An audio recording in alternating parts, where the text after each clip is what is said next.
Hello to everybody who's from one place but in another place and talking to somebody in a third place. It's Beautiful Anonymous. 1 hour, one phone call, no names, no holds barred. I'd rather go one-on-one. I think it'll be more fun, and I'll get to know you, and you'll get to know me. Hi everybody, Chris Gethard here. If you don't like an intro, I get it. Just a reminder, the Beautiful Anonymous episode 500 taping is coming up in New Jersey on the 17th, so if you want to buy tickets, please do so now. In the meantime, if you want to skip about 6.5 minutes ahead, that'll put you right at the beginning of the call. Thanks. Hi everybody, my name's Chris Gethard. Welcome to another episode of Beautiful Anonymous, a show where, as I like to say, we look at the human condition one anonymous phone call at a time. This week's episode, for the people who love being a fly on the wall, for the people who love just listening to life unfold on the phone lines, this is one of the tracks that the calls can sometimes go down. Man, this one is for you. Before we get to that, I want to say a few things. Thanks to everybody who's been watching my new special, A Father and the Son, on YouTube. It didn't blow up the world, but it did a little better than I thought it would. I think a lot of that's because of Beautiful Anonymous listeners checking it out, so thanks so much. Speaking of shows, this is coming out on October 7th of 2025. Now, on October 17th, 10 days from when this comes out, we're doing the episode 500 live taping. Now, we're doing it in New Jersey. Now, I understand that if we did it in a place like, I don't know, Brooklyn, New York, Philadelphia, Chicago, it would be much, much easier to get a few hundred people in one place. It's not always the easiest ask to get a couple hundred people to Atlantic Highlands, New Jersey. But I'm telling you, first of all, underrated downtown. You can also walk around by the beach, and there's good food. And we're taping our 500th episode. I'm planning a few other things as part of this that I'll keep a surprise. But everyone, I need you to come out big time. We are 10 days out, and I'm going to be full disclosure. Out of the 223 seats in the room, we have sold 74 tickets. 74 tickets is enough that we can definitely have a show, and a respectable show, and I think have a real warm vibe in the room for sure. I have done shows for less than 74 people. That being said, if we could triple that, it would be sold out. So if you're buying a ticket, point being, now is the time, if only so I can personally relax. So if you're out there and you're anywhere near New Jersey, understand that you can buy your tickets right now. punchup.live/Chris Gethard has a link to those tickets. In fact, I'm going to make sure that's 100% true right now. Let me go ahead and make sure that's a fact before yeah, it's right there. It's right there. There's shows for Atlantic Highlands, New Jersey, and Burlington, Vermont on that website. So go ahead, get them. We'll be there. New Yorkers, you can take that ferry, take the Silver Streak, I think it's called. You take the ferry, you come hang out in Jersey for the day. It'll be great. Anyway, please. Okay, we got to sell some more tickets to that show. We're 10 days out. Am I panicking a little bit? A little bit. Is everything going to be fine? Yeah, everything will be fine. It would be a little bit of a bummer to do our big 500th episode taping in a room that's 1/3 full. So this is just me giving it the college try to see if we could pack this one out. So anyway, maybe you'll come, maybe you'll hang out, maybe you'll be a part of it. I would be really appreciative if you did. Okay, that's it. I also have to say thanks to everybody who has signed up at beautifulanonymous.com. We're really, really psyched with the extra stuff we're able to give you each week.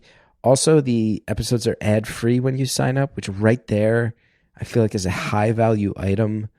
And then on top of it, extra time with each caller, and then up at that upper tier, follow-up calls with past callers, tapings where only people at that tier get the number. And guess what, everybody?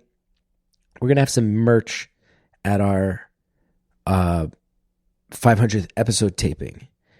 And the way we're going to do this, it's a t-shirt. We haven't put out a t-shirt in many, many years. I'm not looking to get rich off the t-shirt. In fact, I think if we sell the majority of them, I'll break even. It's not going to be something that, puts Cal through college. It's just a nice thing to have to commemorate 500 episodes. We're going to sell those in person in Jersey on the 17th. Any of them that are left over will sell online, and I'm going to figure out how to do some discount codes on some level for at least that upper tier. I don't know. I got to figure out the postage costs on mailing those things, but we're basically going to make those available online. And they're really great. Our friend Alex Flannery did the art for them, and I'll go ahead and reveal it. It's a t-shirt that effectively recognizes that while some might think this is a show about phone calls, others might say that this is a show about both raccoons and marching bands. And wait till you see the art. The t-shirt's rad. Thank you to our friend Alex for making that. This week's episode, like I said, if you love a good chit-chatty episode that goes down rabbit holes, follows tangents where they want to go, some people have said for years that that's their favorite type of episode, and this is right in that wheelhouse. Our caller is from Australia. You'll hear that immediately. Our caller is not in Australia, but our caller's not in America where I am either. Our caller's in Italy. So this is a call that, strangely enough, spans major portions of the globe, just based on who's talking and where they're standing. That's pretty cool. And then we talk about so much stuff. We talk about traveling solo. We talk about Australia and the arts. We talk about America being a work-obsessed place, the differences between America and Australia, and honestly, like 15 other things that were just super pleasant and fun to talk about.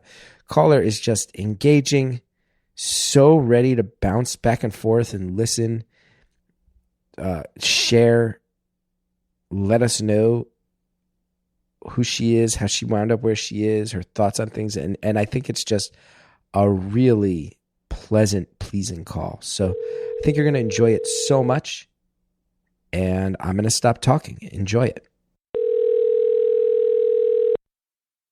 Thank you for calling Beautiful Anonymous. A beeping noise will indicate when you are on the show with the host. Hello? Hi. Are you there? Oh, you there, Chris? Yeah, I'm here. Hello. I hope you can hear me okay. You might be able to hear church bells behind me, perhaps? I do hear church bells behind you. Where the hell are you from? Well, interestingly, I'm from Australia, from Melbourne, but right now I'm traveling through Italy, and I'm sitting in a piazza of this little town called Arezzo, and I've been wandering around today. And why are you taking time out of what sounds like an amazing holiday to talk with my dumbass? This is such a waste of your time. Well, I saw your number pop up. I mean, being in Australia, I'd normally wake up in the morning and see that you've, posted the number out. So this is one of the rare times where I'm awake and actually see it. And I figured, why not? I'm traveling solo, so I appreciate solo some travel time for an hour. And now, are the rumors true that Australians get to travel for like 4 months out of the year every year? I don't know about 4 months. I get how many weeks? Maybe 3 weeks of annual leave a year, but we're such a travelling bunch that I've been seeing so many friends year after year go out and travel, particularly through Europe when it's the dead of winter in Australia. Everyone goes off to Europe in summer. So, I don't know, now it's finally my turn. So, is this a thing you do every year, solo travel? No, I haven't solo travelled in like 10 years. But yeah, it's one of those weird things. I kept on waiting for someone to travel with, but then I thought, why am I still waiting? Why don't I go out and do it? So here I am, the idea of solo travel almost scared me a little bit, but then I thought that's a good reason to do it. So, put my brave face on, and I've just been out doing it for the past week, and I've got 2 more weeks of it to go. That's an incredible trip. So it's been me lately. Yeah, that's awesome. Where else are you going? What else is on the agenda for this trip? Yeah, it's really just Italy. I mean, I have an Italian background, And I hadn't been to Italy in 15 years, and I thought I wanted to spend 3 weeks just seeing Italy. I actually just left this little town on the Adriatic coast, where my grandfather, where my nonno is from. So I got to spend a few days there, met some family I'd never met before. They didn't speak a word of English, and I speak very little Italian. So it was an interesting few days. But yeah, it's been kind of reconnecting with my roots sort of time, you know? That's incredible. That sounds great. I love it. I didn't know that I'd love this solo travel as much as I have. And I mean, there've been little periods of bursts of feeling lonely or wish there's been someone else with me. But then I just arrived here in this town about an hour ago after having like 6 hours of train travel, and just walking around for the past hour has been really special. What are the aspects of solo traveling that you're loving? I'm loving. Oh, that I can do whatever the hell I want whenever I want, you know? Like, wake up in the morning and I just love wandering. I'll go for a wander, find a coffee, have a look around, and then just decide what I want to do that day. Maybe after a bit of research. It's been really helpful having, Instagram and TikTok to research, even ChatGPT to help me with some research. But that's doing whatever I want when I want, which is something that I'm trying not to take for granted, because I know most people don't get that when they travel. I'm very jealous. I think everyone who listens to this show knows that I'm a big fan of my wife. We don't travel well together. She's not going to be thrilled that I'm putting this on the podcast. That? Well, I'm a very sort of like, I know I can say it. I'm a tight ass. And when I travel, it really flares up. I like getting places on time. I like being early. I like making sure all my ducks are in a row. She's much more like, let's go where the winds take us, which I actually think is really romantic and commendable, and I love it. Yeah. Could never be me, though. When you have to get through airport security, I want to get your opinion on this as a seasoned traveler. Please. And I imagine that our listeners will have some things to say about this in the response to this episode. So I believe I know in the States we have pre-check. Do you have pre-check in Australia, pre-check? No, we don't. So I know very little about pre-check. So in the States, there's a thing, getting through the security line at airports is notoriously a pain in the butt. So you can pay and you go and you sit down and they fingerprint you and they do a background check. And if they give you a thumbs up, you can be given a thing called pre-check, which means you get to go on a different line. So you get to go on a shorter security line where you also don't have to take off your shoes or your belt. You don't have to take out your laptop from your bag, so you don't have to unpack your bag. We both got it. And when I book Cal's ticket, he gets it. But I always renew mine, and Hallie forgot to renew hers. And I want to know who's the asshole here. We've had trips that start with a fight because I got pre-check and we got a toddler and we can get through without me or him having to take his shoes off. I don't have to unpack my bag, all this stuff. I'll go through the pre-check and meet you on the other side. And Hallie says, no, you have to hang back and wait on the longer line with me because I don't have pre-check anymore. And I go, well, now we're in a fight. Because you should have renewed the pre-check. I do not want to have to wait in the long line when I am the person responsible enough to renew the pre-check. And we got the toddler. And when you're traveling with he's not even a toddler anymore. Oh my God, he's 6 years old. When you're traveling with a kid, anything you can do to get through, you got to do it. Yeah. And we've had fights about that. And I think a lot of people are going to learn about themselves based on who they think is wrong and right in that exact situation. What's your opinion? My opinion, I have to say I'm on your side, Chris. I mean, Cal comes first, right? Cal comes first. Always. If you can get him through easily and settled, whether it's settled at the gate, settled at a restaurant or a cafe that's at the airport, you've got to do that. She can catch up. Thank you. And I always say, why don't I get through early with him?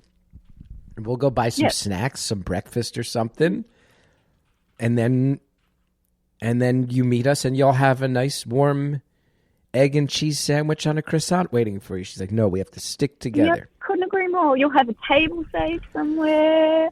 You'll be much more settled. Yeah, I'm providing a service. I'm providing a service for her. In many ways, I'm providing a service. It also serves her right for not organising her pre-check. Yes. How much of your trip is planned out? How much of it is open-ended, like you don't know what you're going to do on any given day? I had to have every single location planned out. I'm just not the type to wing it. I mean, what I do every day isn't planned out, but where I'm going to be in every hotel or accommodation had to be fully organised. Until I had everything booked in, it was stressing me out too much not to, you know? Mm-hmm. I don't know how some people travel while not having plans set, and I don't know. I mean, also the other part of it is being a young female solo traveller.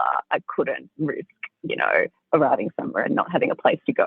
So I needed to have every hotel and accommodation thoroughly researched and vetted and then locked in. I'm not a risk taker with things like that by any means. You and me are the same. You and me are very similar. Yes. I want to have the infrastructure organized. I'm open to unexpected things and things that blow my mind. I want to know where I'm staying at night. I want to know that it has a door that locks. I want to know that I have a private shower. There's certain things that need to be organized before I get on that plane, or else I'm going to be very stressed out the whole time. For sure. And things like a private bathroom and shower aren't always guaranteed. It's sometimes hidden in the fine print when you're booking hotels and booking accommodation. But yeah, no, I made that mistake when I was 20. I'm not making that mistake again. Now, I do want to ask, you mentioned being a woman who's traveling solo, and on top of it, I don't think any stereotype is true. Italy does have a reputation for men who are aggressive with tourist women. This is a cliche. Like I said, I don't take it at face value as total truth, but I'm wondering if, as a solo traveler, if you've encountered any versions of that and how you brace yourself, how you react, how you mitigate that. So I haven't personally experienced any of that on this trip, but that's not to say I haven't experienced it personally ever. So I think I've just been so alert, which, I mean, women at this age in this generation, it's just second nature to us to be so alert. And I feel like if I'm walking down anywhere, every at least 30 seconds I'm turning around and checking my surroundings. If I've got headphones in, I'm very, I don't have the music too loud. It's all of those,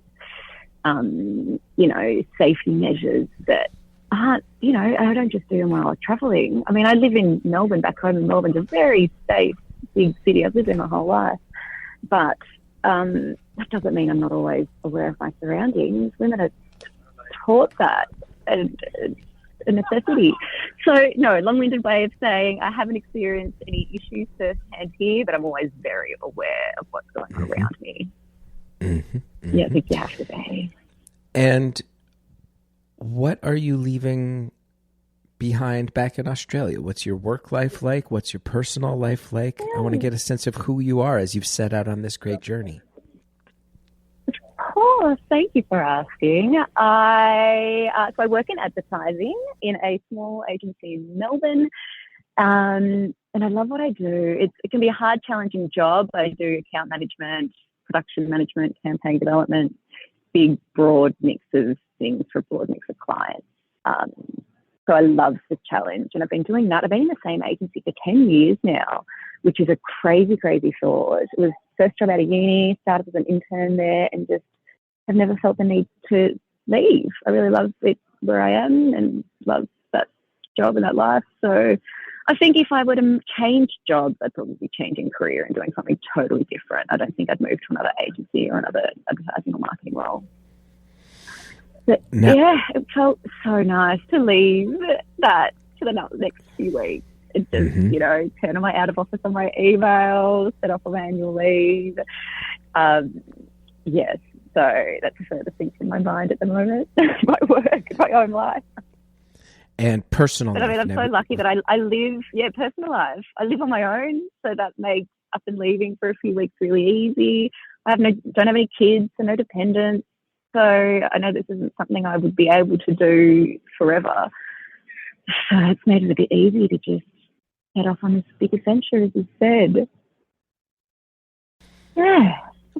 Advertising. That's me, I guess. They say AI is coming for all of our jobs, and I have a friend who left advertising because he felt like, how do I say? I want to make sure I don't out him in any way. He felt like his agency had started using AI in a way that, but they were still charging clients the same rates as they had for human services. He felt unethical about it. He said, AI is coming for all these jobs. I'm out. He went and switched careers. You feel like that's true? It's one of those things that you have to embrace it or get left behind. And it's kind of a sense that the agency's taking. You know, it was only a year or two ago where some of our biggest clients, and I work for a, you know, big Fortune 500 company in the construction industry.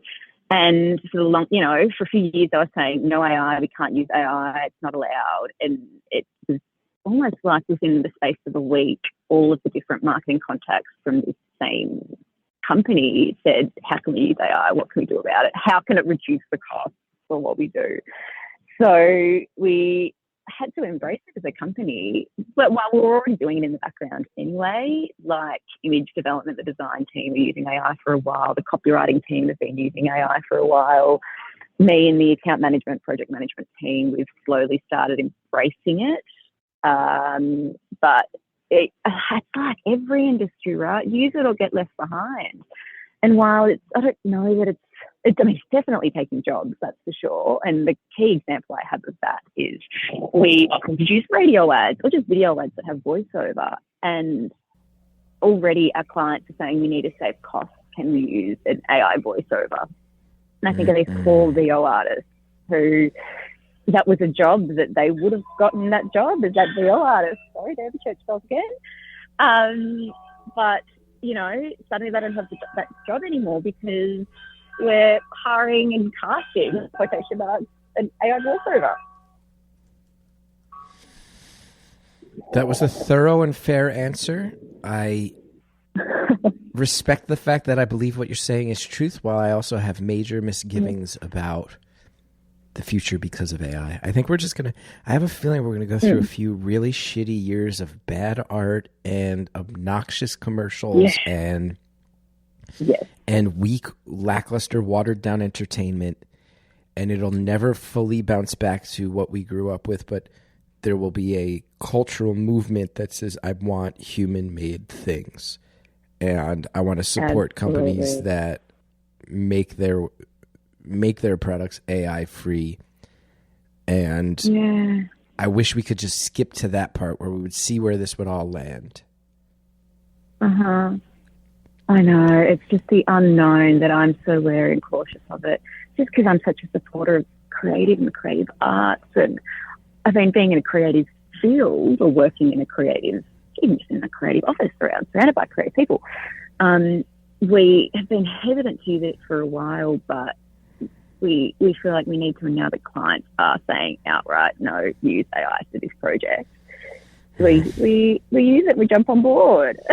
It's a weird time. It feels like, you know, not a day goes by when someone in the office doesn't mention AI and it's not a conversation that's brought up. I mean, the industry, many industries, all creative industries haven't seen this much shift in such a short period of time, I think. Now, you mentioned being a supporter of creative arts. You're also Australian. How do you respond to my accusation that Australian art is often really fucking weird? True or false? Yes, it is very weird. I would absolutely agree. I mean, it also, like, and I wonder specifically what you mean by art, because I'm thinking the music scene in Melbourne is fucking wild. The what scene? Comedy scene in Melbourne is out there. The music scene or the comedy scene, that sort of performance art is very, very out there. Not, you know, my mind goes to that more than it goes to fine art. What specifically do you mean? What's the reputation of her, Chris? Well, I was at the Edinburgh Fringe Festival in 2022. I did a show, kind of bombed. It wasn't great, but I met some people along the way.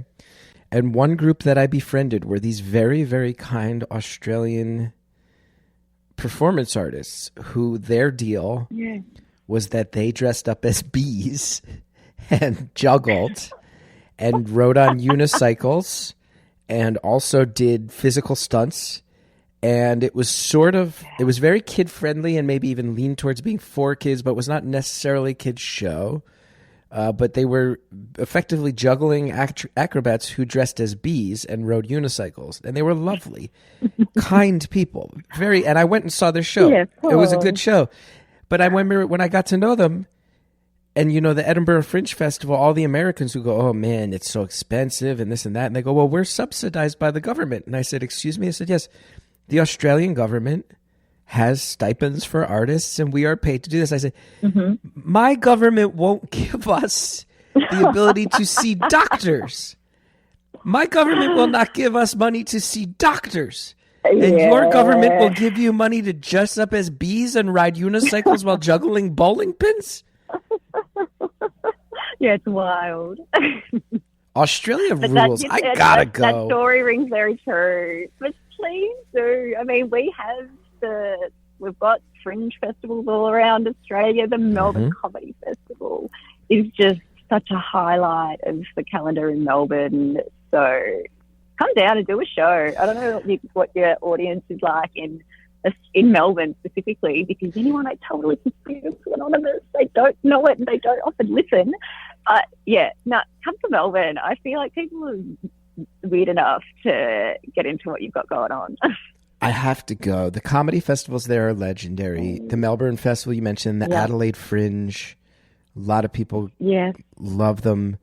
I've always wanted to go, and I know there was a stretch where I had a big fan base in Australia because one of the airlines that flew back and forth from the States to Australia was playing my comedy special after it came out in 2017, and I started hearing from all these Australians, and I should have gone then, but with the kid being born in 2019, it was just not in the cards. Whoa. But I gotta go. Wait, do you mean it was playing in the in-flight entertainment, or what do you mean it was in-flight entertainment? And it was like 85 minutes long or something. The special, it was longer than usual, which is usually a bad thing with the modern attention span. But when you're sitting on a plane from America to Australia, you're like, what can I just throw on so that's not going to end anytime soon? Let me try this out. So I picked up a bunch of Australian fans because of my long emo special being watched on seatback entertainment on flights. So I know that I have some people there that would come see me. I got to make it happen, but who cares? It's not about me. What have been the highlights of your trip to Italy so far, and what are you most looking forward to that's already on your itinerary? Let's pause right there. We've got some advertisers. We'll be right back.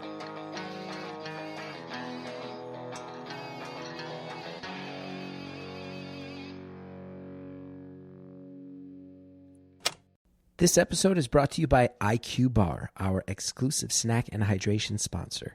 IQBAR is the better-for-you plant protein-based snack made with brain-boosting nutrients to refuel, nourish, and satisfy hunger without the sugar crash. I gotta say, the ultimate sampler pack, it's really great. You get to try all the IQBAR products in one place, plus all the flavors. You get 9 of the IQBARs, 8 IQ Mix sticks, and 4 IQ Joe sticks. IQBAR products are entirely free from gluten, dairy, soy, GMOs, and artificial sweeteners. The flavors are fantastic, and the flavor combinations from, all of the IQBAR products. You got the protein bars with the mint chocolate chip. I've been obsessing over those lately.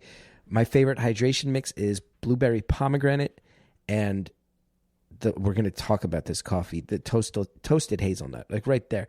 I'm telling you, they are great. All of these products are great. With over 20,000 5-star reviews and counting, more people than ever are fueling their busy lifestyles with IQBAR's brain and body boosting bars, hydration mixes, and mushroom coffees. Their ultimate sampler pack includes all 3.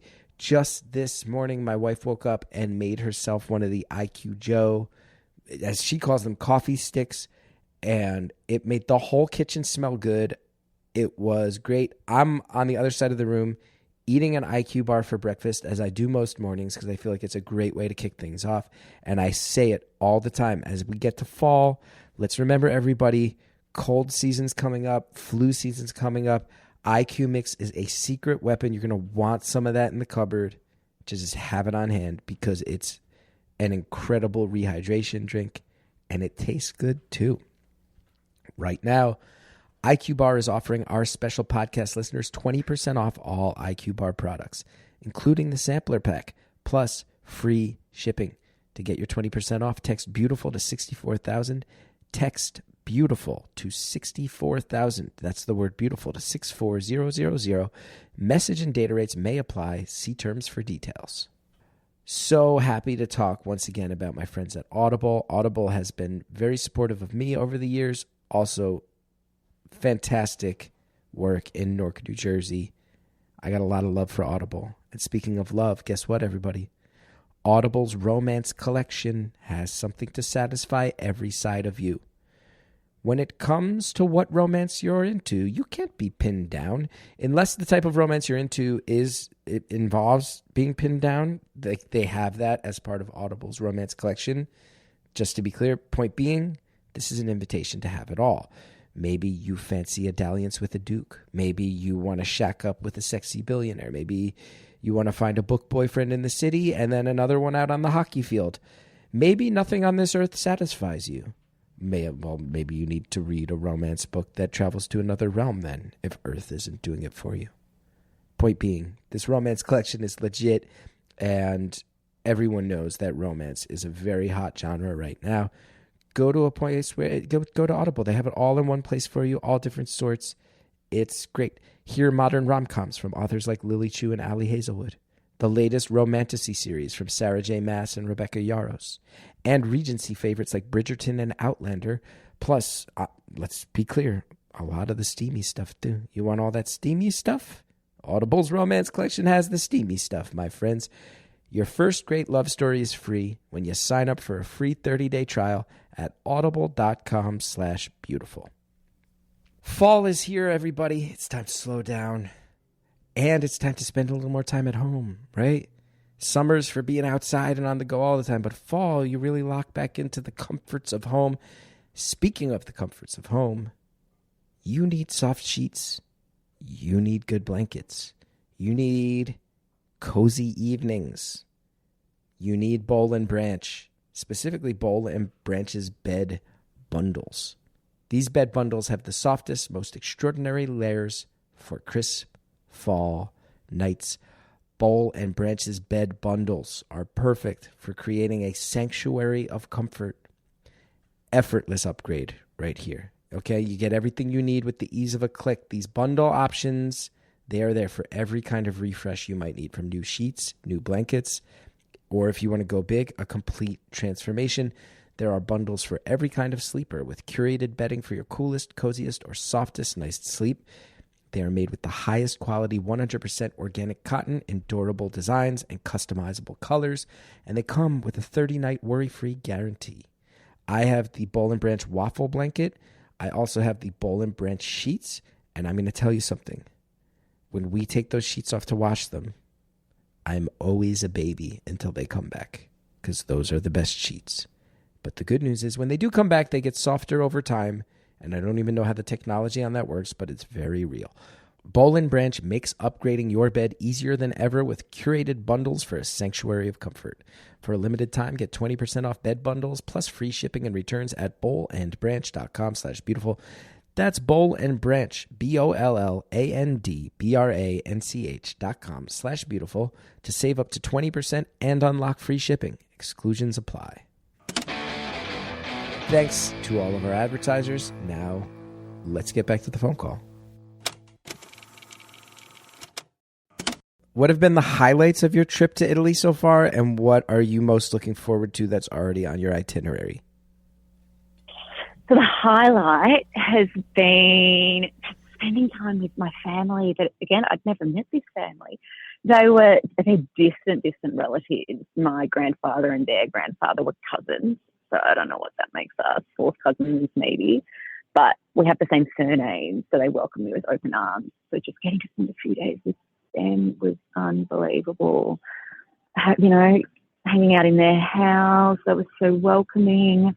Funny, it was a 10-minute walk from my hotel to the train station this morning. And last night I was like, oh no, like I'll walk to the train station. It's a 9 a.m. flight, departure. Totally fine. She said, no. I'll pick you up at the hotel at this time. Be ready. I'll drive at the station. So that's so lovely. And then as I was getting on the train, she gave me this plastic bag and she said, there's 2 mortadella sandwiches in here. There's a bottle of water and another drink. Here's your lunch for the day.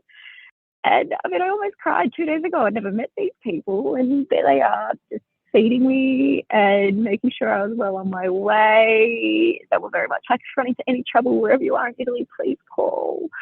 So, I mean, that was the first time in that was maybe 4 days into the trip when I arrived there in that town. So it was really special just being with people and welcomed with such open arms. That, I'll never forget that. It's a beautiful town. I'd heard so much about while I was growing up. So to finally be there was a really special, spectacular moment. So that has been my highlight. Just felt like I was reconnecting with my roots a bit. I can't imagine too many things are going to top that. Italy's just amazing. No, I know. Italy's just phenomenal, Chris. Have you been? I went to Italy when I was 17. Mm-hmm. What brought you to Italy when you were 17? Well, my school used to run a trip that would be an international trip every year. And I always was jealous of the kids who went, and I always felt like it was for the rich kids. Mm-hmm. And then my senior year of high school was when my dad finally made some money in his career. And my parents were like, do you want to go on the Italy trip? And my parents, when my dad made money, he didn't start flashing it around. We didn't change anything about how we lived, but I could tell it felt good for them to be able to say like, hey, we can afford to send you on this trip now. And there were 2 teachers from my high school who would chaperone the trip. And it became very clear very quickly that they did not care at all, that this was just a way for them to get a cheap or free vacation. I'm still not sure what the scam was. But we would show up in any given city and they'd just be like, stay safe, stay out of our way, have fun. And we just kind of roamed. We went to Rome, Florence, Sorrento, Venice. Oh. A few other and places. This group of 17-year-olds, did you get up to no good while you were there? Surely. Oh, you think? I mean, there's a reason I stopped drinking very young. I was 21 years old when I stopped drinking alcohol. And a lot of when I first realized that this might be something I couldn't handle did happen in the country of Italy. Let's be clear about that. Oh, God, what an experience. But I remember also we were all 17. A bit of a turning point, it sounds like. Well, it was always also like, when you're 17, you don't know what a good drink is. So I remember like it went in 2 directions. Either us buying really, really cheap. I remember drinking something called Stubenbrau, which was looking at it like a very it must have been just like such a cheap drink. It was some sort of beer or malt liquor, Stubenbrau, which we had over there. And I remember getting real messed up on that. Or then we'd go to restaurants and we realized wait, I'm sorry, Chris. It almost sounds like you had to try and find the least Italian sounding drink that you could, and that's how you ended up with. We found a very German drink. God forbid we have a glass of wine in Italy. And then I remember also once going to a restaurant where someone realized they were willing to serve us, and everybody started ordering drinks with blue curacao in them. Because someone remembered that was a type of liquor and thought it was fancy. Yeah. So we all started and our 2 teachers from high school walked into that restaurant and saw a big table of us, and we all had neon blue drinks, and they were like, we're turning around and walking away. We're walking away from this. Yep, of course. But nothing that was actually like a smart approach, like drinking cheap German beer in Italy or blue curacao. And then all of us drinking too much and like vomiting up blue stuff. What an experience. Yeah. I did a very similar thing actually when I was 16. My high school did a trip to Italy, and it was, a language trip, and we spent a few days studying Italian in a little school. But really, it was much the same. We were all 16-year-olds. I went to an all-girls high school, so we're just a bunch of girls traipsing through Italy, having the exact same experience you did. Going to restaurants or bars, we realised they're not going to check ID, and just drinking. Oh, but it was fun. I love that. And I mean, Chris, the other thing that still blows my mind about the US is what's with the, 21-year-old limit for drinking alcohol. In Australia, it's 18. I feel like most of the world, it's got to be 18 years. That doesn't deter anyone, right? No, but it does make you kind of drink in secret in the woods when you're young. And I think America in general, and you'd let me know the outside view, I feel like there's this weird,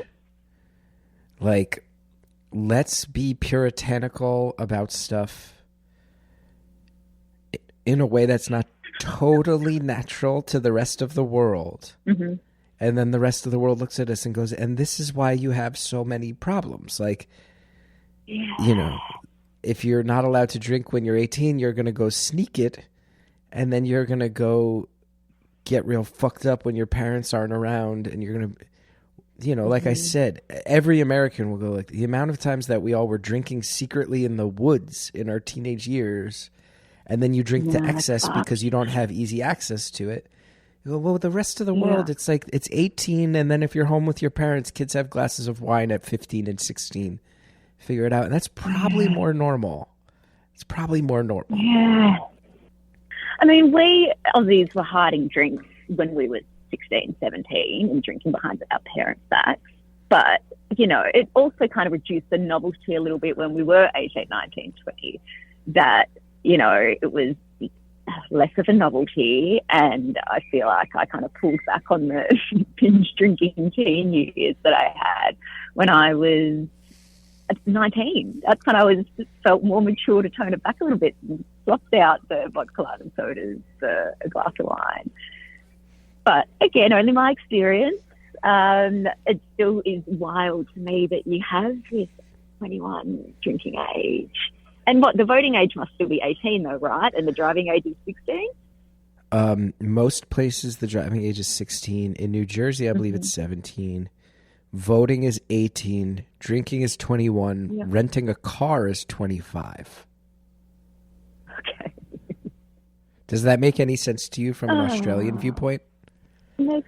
No sense at all. I mean, what have we got? The voting age is 18, the driving, without a fully licensed driver in the car with you is 18. In most places, some places it's 17. But there's a few things that us Aussies think are backwards about the US. And that's Give it to me. The tip of the iceberg, I think. What are the big ones? It's been crazy the last year just watching the politics unfold over there. As you can imagine, Chris, we all watch it through, covered eyes, and it's just like seeing a soap opera or something evolve. I don't know. What's going on over there, man?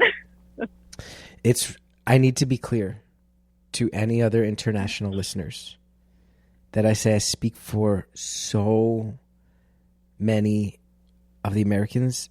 We think this shit's crazy too.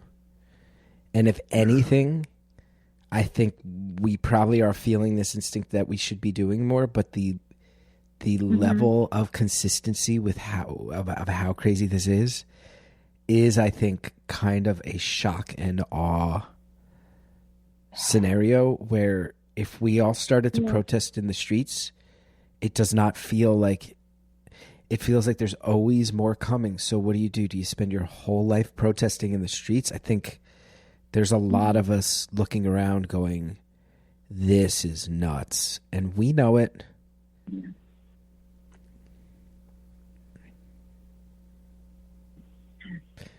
And yes, it's weird that you can join the military and fight for your country at 18, but you can't legally drink until you're 21. That's also weird too. Yeah, I forgot about that part. Oh, gosh. And also, correct me if I'm wrong, voting's not compulsory there, right? What's that? Voting? You don't, it's not compulsory to vote in elections, correct? No, it's not. A very small portion of the people actually vote. Wow. So in Australia, it is compulsory. Rightly or wrongly, I personally think it's a great thing. And that's not just for federal and state elections, that's for local elections as well. Yeah, you have to vote. And I think it's great. It gets people involved in politics for the most part. Some people I see go in and vote and just, write any numbers down. But I feel lucky to have the compulsory voting system we do. And I mean, also have some background from I know a lot about the electoral process. I work at elections every, couple of years when state and federal elections come around, I put my hand up to work at the elections, which is a fascinating experience. I get paid for it. I get paid a few $100 to work for the day and count votes and be part of the process. So it's really special to see. I do know firsthand how great I personally think and how secure our election process is here in Australia. Sounds lovely to have faith. To have faith and active participation in your elections. It sounds amazing. Yeah. We can dream of it here in the States. It's cool to be part of. And often when I'm doing it, people are like, oh, thank you so much for doing this today. Thanks for spending your day. And I'm like, no, I get paid. Like, I'm getting paid money to do this. It's nice to chat to people in my community, especially because I always get put in a polling place that's close to my home. So it's fun to be a part of it and meet people. And I mean, it's a long day's work. We spend the first 10 hours of the day, handing out the ballots and doing that stage. And then we spend, after the polling places close at 6 p.m, all the way up until about midnight sometimes, where they're counting votes manually, counting them one by hand and making sure every single vote is accounted for. It's a cool process. Yeah. And I often think, I don't know, especially, when was it? A few years ago, maybe 10 years ago there in the States where there was that whole thing about the rigged election. It ended up changing the way that we in Australia do things. And every time elections come around here, I think, I don't know how people could rig an election in Australia if they tried.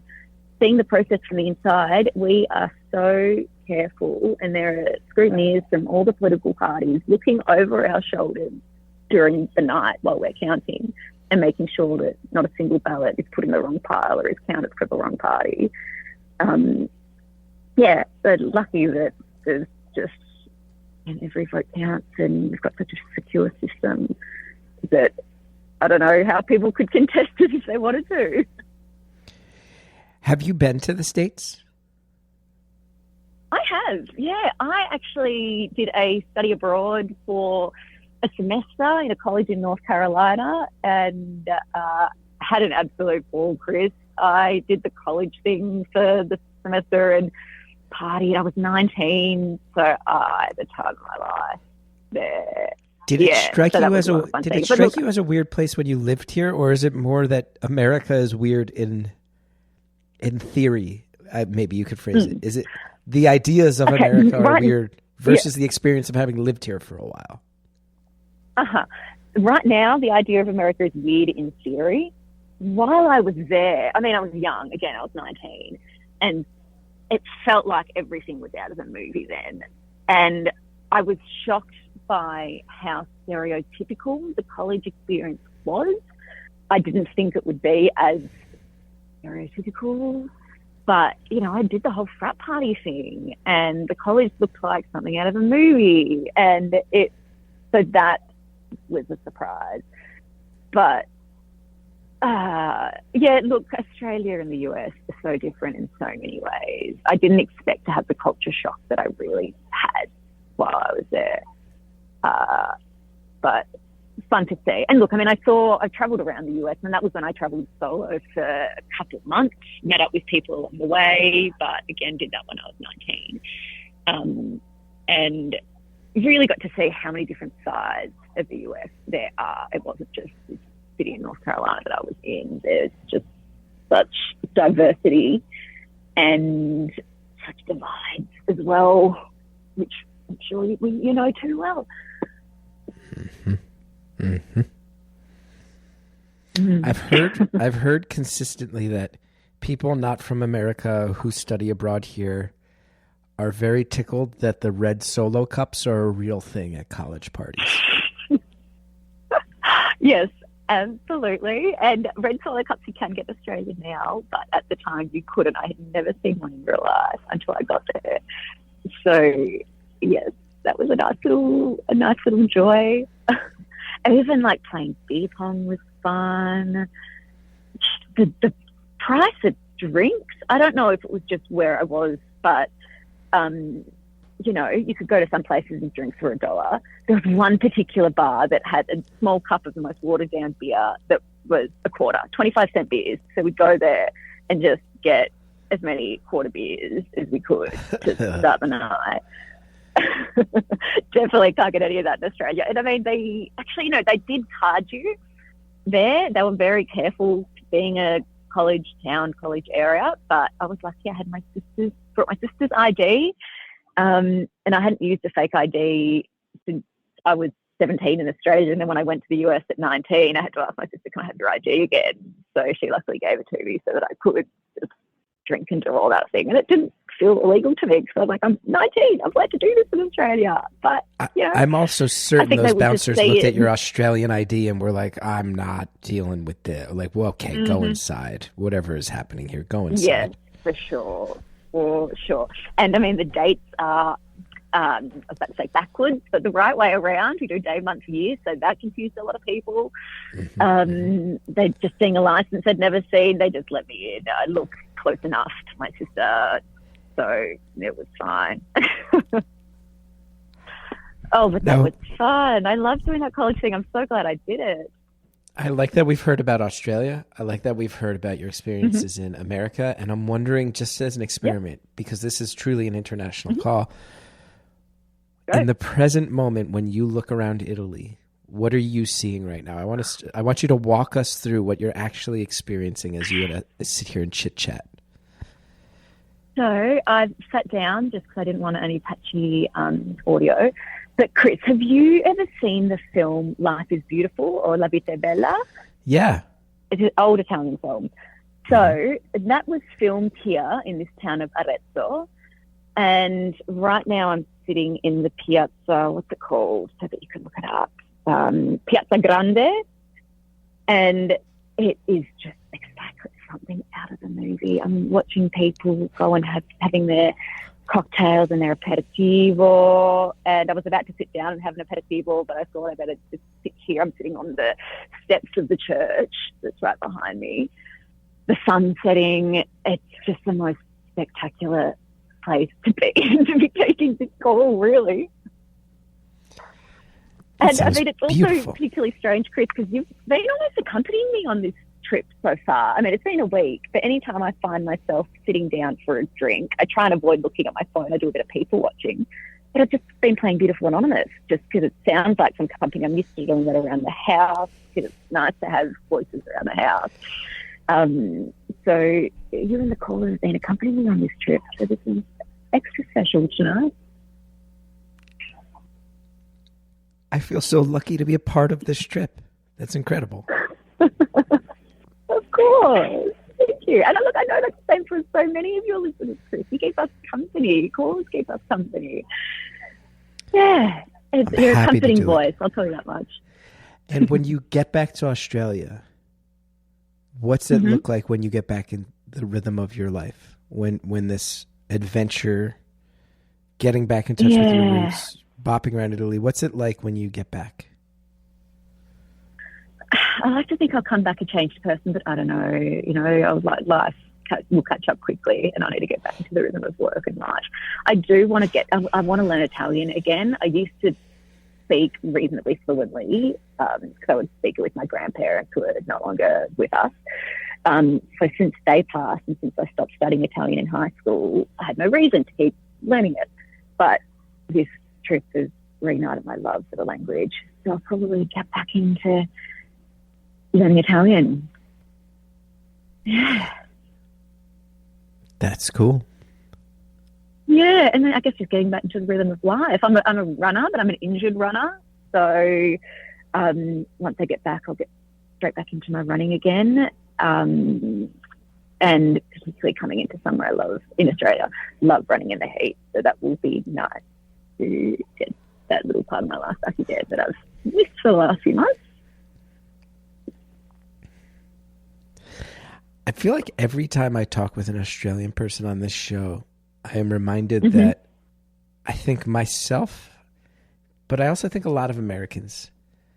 I think we have this vague feeling that the Australians have figured out life in a way we have not. Would you say that's true? We're going to go ahead and pause there. We've got ads. Thanks so much for listening. We'll be right back.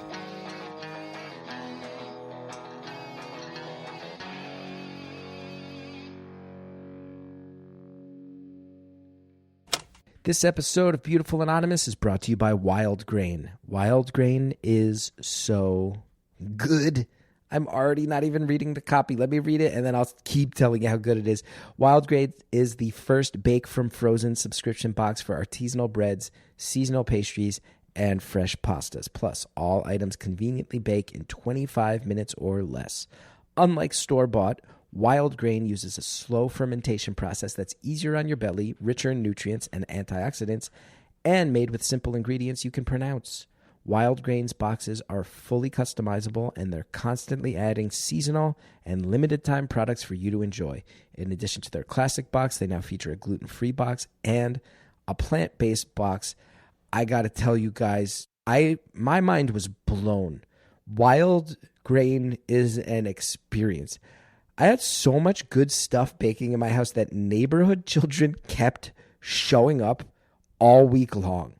Wild Grain made me look like a king amongst these kids. Apple cider donuts, pumpkin cinnamon biscuits. I had one little kid show up, one friend of my son's.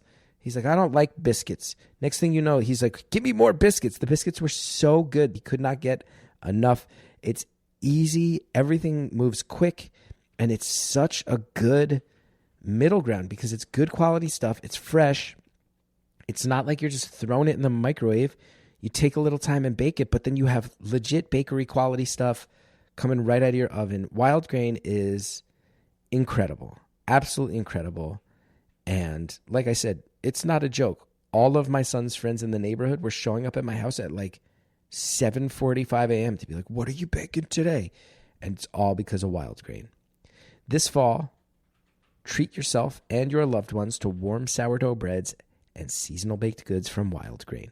Rumor has it they have apple cider donuts. I can vouch for this. The pumpkin cinnamon biscuits are incredible. Get them now before these seasonal items sell out.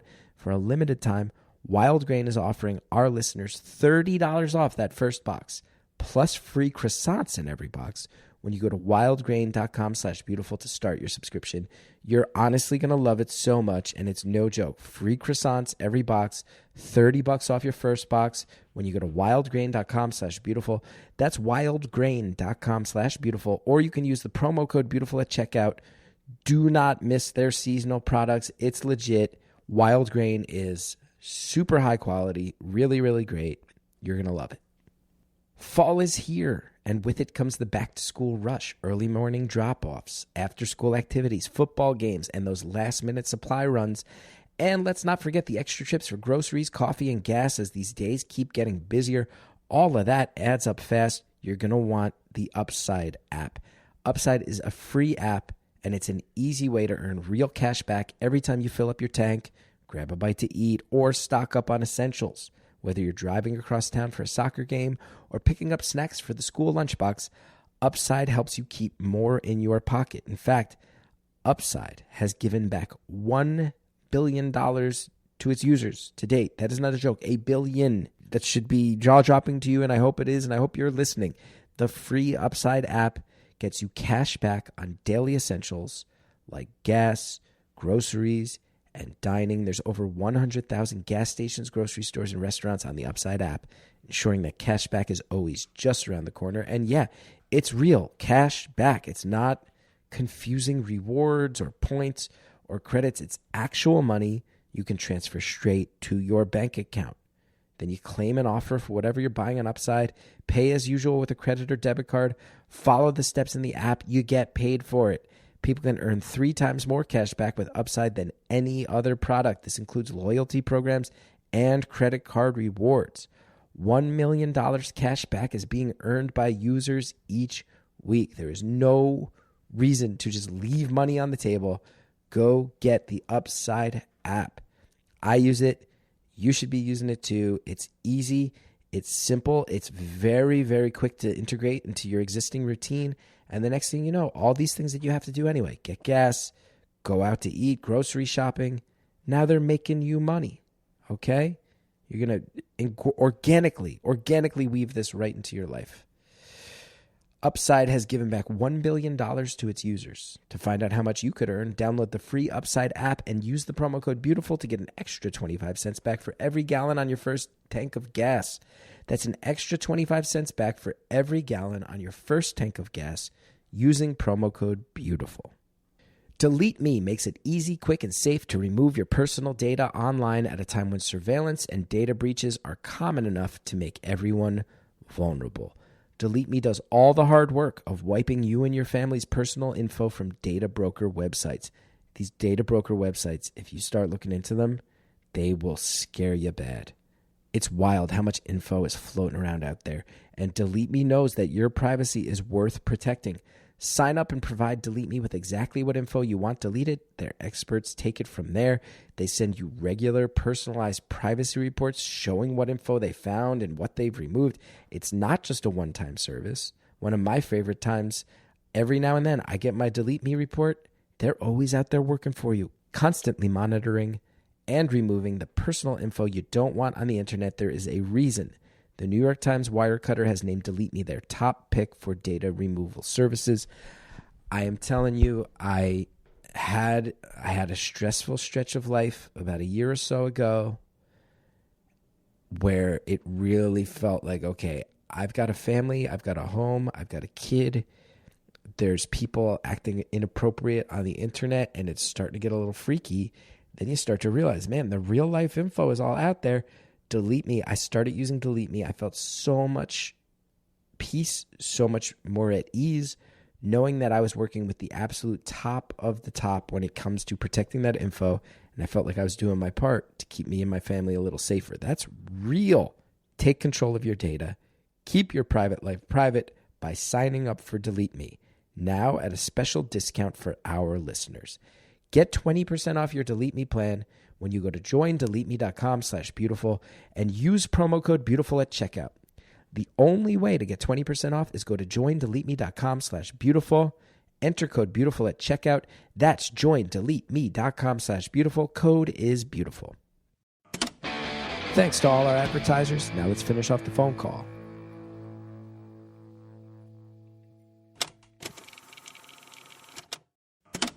I think we have this vague feeling that the Australians have figured out life in a way we have not.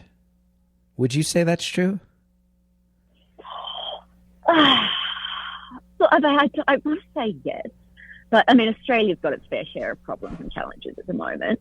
But, just in general, really. But I think we all, this is going to sound crazy, Chris, but I remember it was actually Oprah who said it when Oprah visited Australia, like 20 years ago. It was a very big deal when Oprah came to Australia. And she said that the Australian thing is working to live as opposed to living to work. And I've remembered that for 20 years, ever since she came. I think about that all the time. I work to live. I just put work second, and work pays for these trips and these experiences and pays for the lifestyle I want to live. So, and I kind of see that everywhere in Australia. We all work because we need to and we have to, but life comes first, and the fun lifestyle that we all have is the priority for a lot of people. I don't take as much pride in our work as I tend to think you Americans do. What do you think of that? I think we define ourselves by work. I think that we work ourselves to a point of stress, and that I get the sense that many parts of the world, but Australians in particular, because I do think that we see each other as a bit of a mirror image in some ways, both rooted in English colonialism, both countries that have a lot of reckoning to do with how they treated Native peoples, allies in a lot of conflicts over the years. Like, I do think we see a lot of ourselves in Australia, and I look over and I go, Australians sort of seem like our cousins who are less stressed out, more connected to nature. I don't know how much that is true or if it's just what I have in my mind. I also get the sense that Australians are less prudish about almost everything. I get the sense that, I've always heard that in Australia, if people want to date each other, they can just go talk about it. I've heard that if Australians want to sleep with each other, they can just bring it up and say, how does this sound to you? And we're a little more puritanical and stressed out and pale.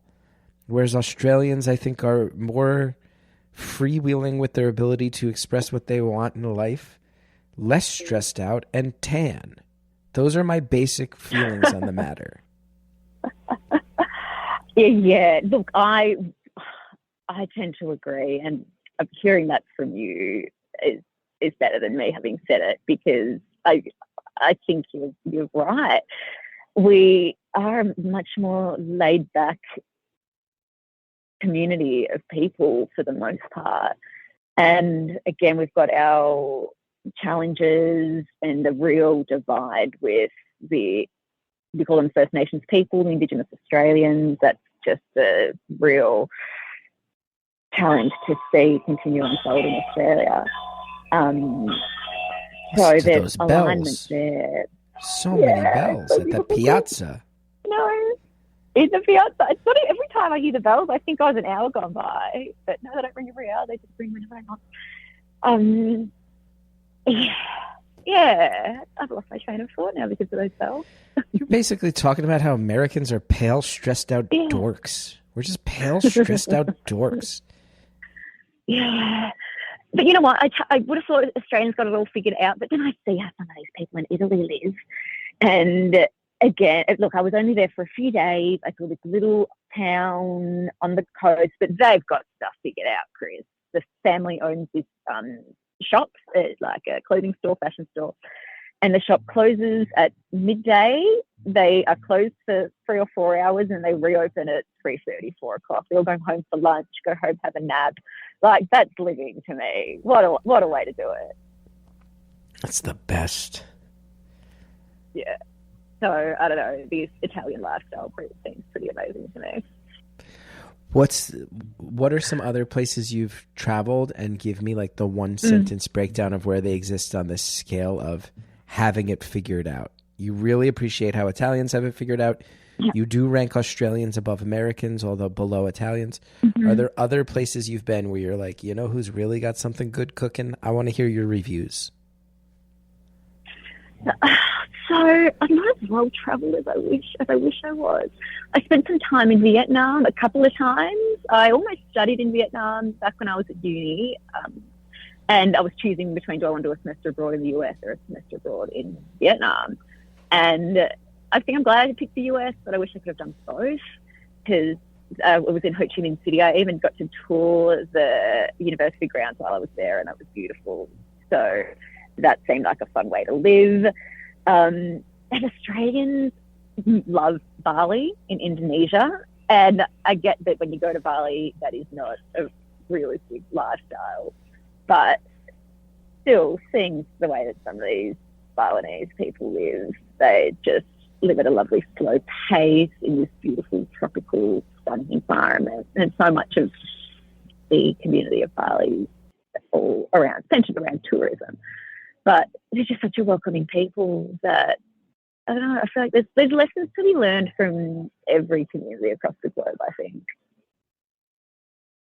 Things that we can all take back with us. And I wish I could take back, bring back home go to the midday siesta and take a few hours off work and come back to work a few hours later full of pasta and well rested. But I don't know, maybe I'll bring some elements of that back home with me. I feel like Americans progressively more and more are getting tired of being like, we're the ones in charge, but also we look around and everyone else seems mentally healthier than us as a culture. Every direction you look in, people seem less stressed, less focused on this achievement-based I'm not much of a revolutionary, but like a very capitalism driven, money focused achievement society, and that none of us seem thrilled about anymore. And I don't know how it's going to end if we're all feeling it.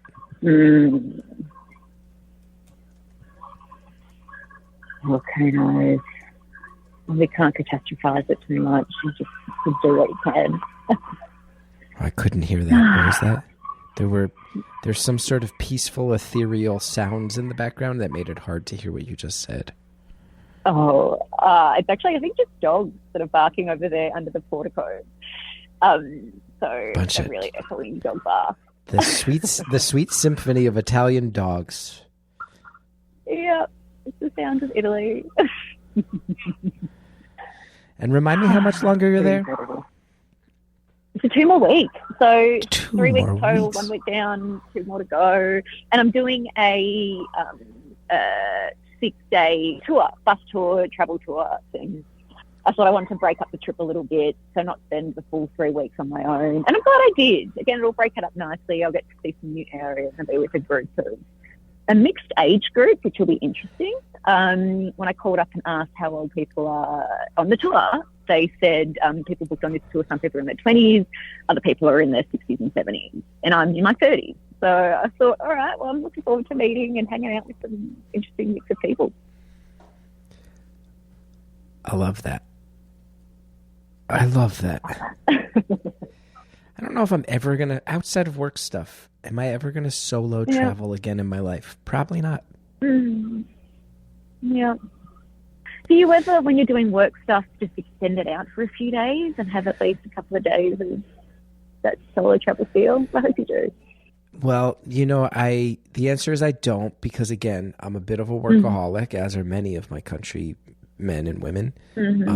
But also, I've done such an immense amount of traveling for work in my life that my whole goal in life right now is I got to get home to my son.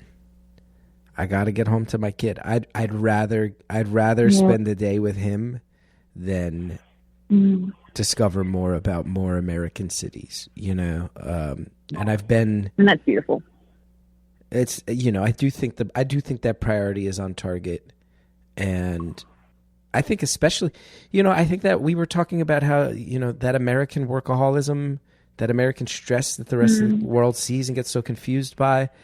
I do think, this is not universal, but I do think historically, I do think that, there's a lot of talk right now about a loneliness epidemic, and especially a male loneliness epidemic. And I feel like that if we want to get to the real roots of that, it probably ties into a whole generation of men that go, our fathers worked themselves to death. We all watched them just work. We don't want to be like that, but we do need to make money, especially in this country where you have to have, you progressively either, it feels like the gap, you're on one side of the line or the other, and you got to scramble and have some cash, especially if you have a family. But I think so much of that loneliness epidemic is a whole generation, particularly of men turning around in America right now and going, we don't want to live like that anymore, but we don't know how to live any way else, and we're trapped in this liminal space. So I don't do as much of that solo travel as we do, but I will tell you one thing that I am very proud of for myself is when I do travel, I always try to make a point to actually get outside and walk around where I am. To not sit on my phone. I really make an effort to put the phone away when I'm traveling. If I have a couple spare hours before it's time to get to the airport, I want to walk around. I want to get a ground level sense of the place. I want to see it. I want to see its rhythms. I want to see its motions. I want to know how places operate with subtly different aspects of them. I want to get a sense of the place from a real ground level, and I still give myself that. But as far as extending the travel, I got to get home. Every time I'm gone for a few days, I come back and my son has less teeth and he's a half inch taller, and I just I feel a desperate need to be very, very present for him. And my career does not always make that easy. And, you know, my father did an incredible job, but he'd be the first to tell you he was not the most present father. He set great examples, but he was not the most present, especially in an emotional sense. And I feel like he'd be the first one to tell me, yeah, you try to do better than that. Take all the good stuff you learned from me and then try to do better on that, you know? Well, oh, good on you, Chris. And how wonderful it is to give your son that upbringing that you weren't able to have. That's really special. And I don't want to paint it with a dark brush. Like, my father was really great. He was just, I've never seen someone who worked harder than my dad. Do you see yourself, you say you live alone now, do you see yourself dating in the future? Do you see yourself someday having a family perhaps that would preclude solo travel? Absolutely. I really do want to do that. I'm dating on and off, and for the most part really love the experience because I'm chatting to people. And honestly, Chris, a part of that is because of listening to Beautiful Anonymous. I started to find that even if it's, you know, I go on a date and it's not someone I connect with on a romantic level, it's still an hour where I get to hear someone's interesting lives. And I can't tell you how many times I've been sitting on a date where conversation's filtered and I'm thinking, if Chris can do it and get a story out of anyone, let's see what I can do. So you don't know how good that makes me feel. Bad dates a little bit more interesting. Thank you. Beautiful Anonymous makes bad dates better. That's a fantastic feedback. Thank you. Absolutely. Again, you get a story out of anybody. And yeah, I like to, you know, I say, you know, on a date, if it's not a good date, at worst, it's just an hour of my life where I get to hear someone's story and find out what makes them who they are. So I've been bringing that Beautiful Anonymous energy onto so many dates, Chris. Thank you for the input. I love that. I love And let me tell you, it's hard out there. Sometimes I do need that extra push to get me through a slow, challenging day. Really? What makes a date challenging in 2025? Yeah. Arrogant men? Arrogant, self-centered men? It's self-centered. It's the ones who don't ask any questions. And I feel like I've just been interviewing this person for an hour because, look, conversation flows, and I like to think I'm a pretty good date because I ask questions and because I get involved and I love chatting to people, love having conversation. But there are some where my biggest thing on a date is if I find myself looking around and seeing, you know, people in their homes, seeing the beautiful soft lighting of people standing in their living room, and I think, oh, I would love to be sitting on my couch right now in my living room. That's when I know this date has got to end. I've got to get myself out of here. So I try and wrap it up real quick. I'm glad you've got good, firm strategies on how to get the hell out of there and when it's time to go. Yeah. I mean, first date, you never commit to a meal. It's either coffee or a drink or something easy. I like to coordinate date. And a lot of these men don't even say don't want to make plans. So I've got some friends who, you know, won't ask a guy out. And I'm like, no, this is my life. My time's precious. I'll ask a guy out. I'll organise where we're going, what we're doing, and try and organise it around my, you know, where I am at work. So that meet for a drink after work, nice and easy. Meet for a drink in my house, somewhere where it's just got, you know, finite time, so I don't find myself stuck on a bad date for so long. And if it's a good date, you can extend it out and say, let's go grab another drink, let's go and grab a meal. And on that note, what makes a great date? Are there any dates you've been on where you halfway through you go, oh, this is the opposite. This one's really cooking with gas here. It's hard to put your finger on it, Chris. It's just, you know, easy flowing conversation, someone who's nice and easy to connect with. I like their energy, I like their vibe, I'm attracted to them. It's all of those things. And perhaps with the exception of the latter, you might feel the same thing on your calls. You can tell what makes a good call from a great call. It's probably a very similar energy, right? Well, I think if we're just going to now pull back the curtain, I think the only thing where I go, Well, the only version I have of, this might be a bad date of a call, so to speak, is when people come in with too much of an agenda.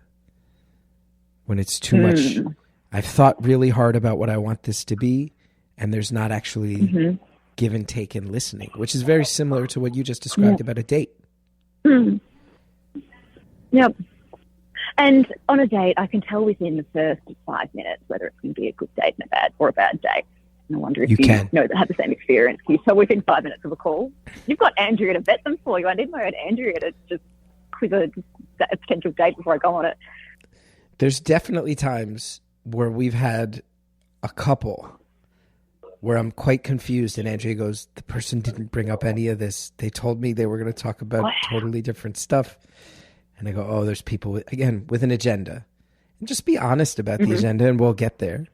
But I have to say, your ability, I feel like I would never do this because you're on vacation. You and I could sit and talk for 6 more hours on this phone call. Like you'll just go anywhere, do anything, connect, listen, offer up food for thought, see where the tangents take us. It's been lovely.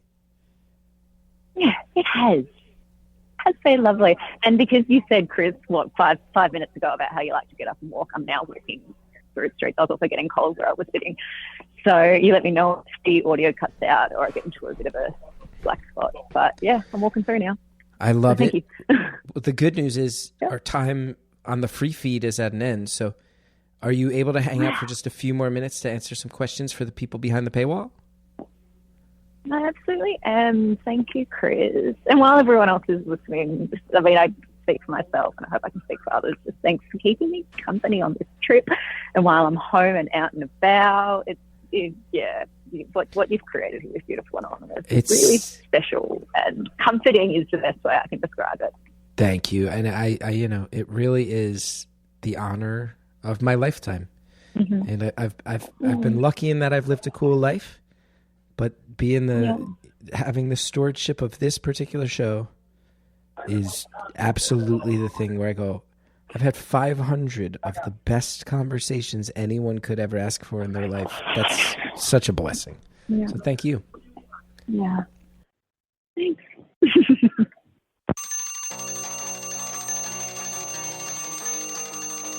Caller, thank you so much, sincerely, for taking time out of your vacation to let us know how you're doing, for taking time out of your holiday, so to speak. I hope the next 2 weeks are incredible.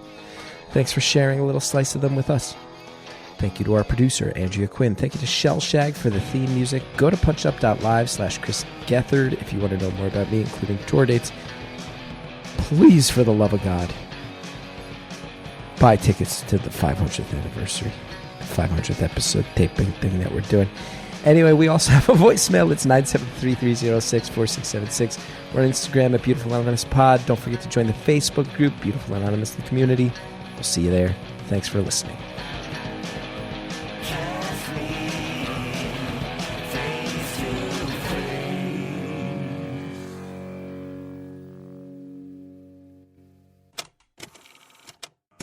This week on Beautiful Anonymous Plus, here's some of what you'll get from the 5 questions.